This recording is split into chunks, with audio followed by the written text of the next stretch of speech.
Здравейте, приятели, аз съм Зара и както обещах, ето е и пратката от Тему. За първи път поръчвам, повечето неща са на мъжа ми и той си хареса. Това са маратонки, каза, че са идеални за по полето. Слушалките, помежду другото, излезнаха доста сполучливо, а това чудя се какво е стенен часовник.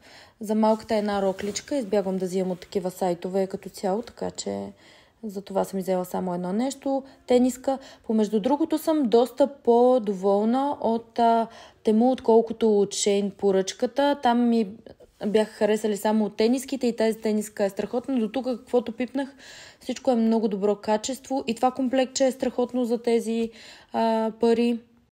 Може би от тук нататък ще поръчвам само избрани неща и от двата сайта, които са ми харесали. Нямахме си за вкъщи, като нов дом, все пак трябва да имаме нещо да закърпиме. На малката чорапки доста интересна дантела отгоре, приятни на допир.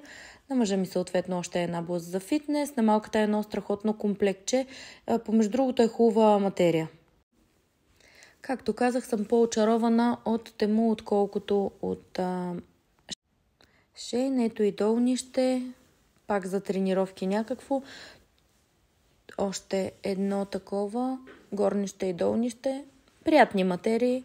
Мятам, че за лятото, за нагоре-надолу да ги разнася, ще са му доста удобни. Пък той както прецени. Някакви негови си джунджури. Ето за мен е още една тениска. Принтовете са абсолютно същи и тези са много удобни. Последвайте ме за още такива видеа.